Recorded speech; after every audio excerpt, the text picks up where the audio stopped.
Are you fucking kidding me?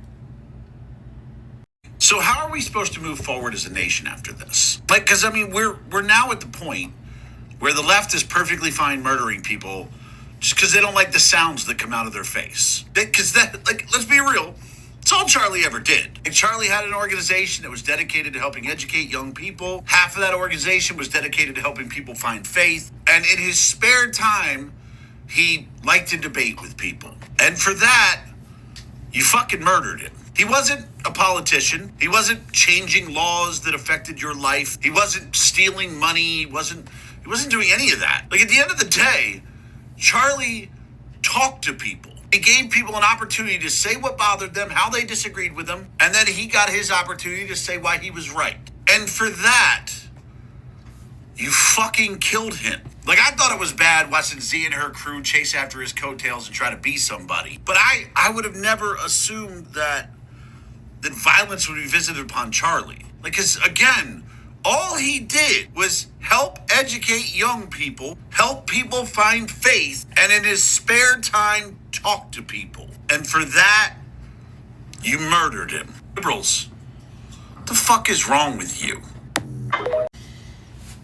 And that, boys and girls, is why you don't jump to conclusions and get on social media and make content before you have all of the information. See, the older millennial made that video before the official arrest was made. Now the official arrest has been made, and we learn that it's a young conservative kid from a conservative family, a conservative Mormon family in Utah. And it's not some liberal, even though the older millennial continuously said you.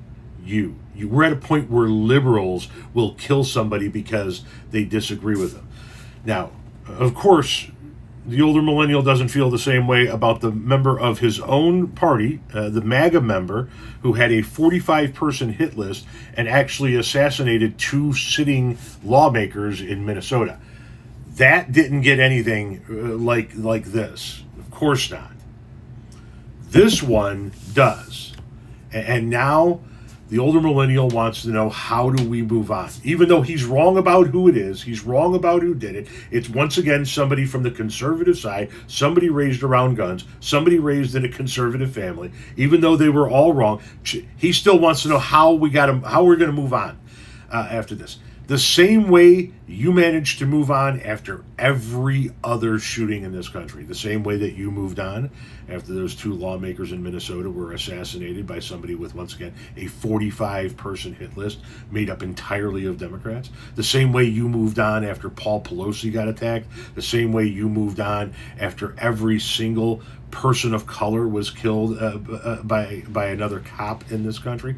The same way we all move on whenever any of this happens. Whenever some lunatic walks into a school and guns down kids, or walks into a theater and guns down theater goers, or does it in a church or a concert or a Walmart or on a subway train or in a grocery store. The same way we always move on.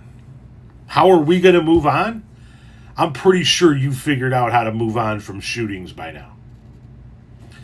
Now that you've had a day to think about it and you see who was actually arrested, are we going to get a retraction video?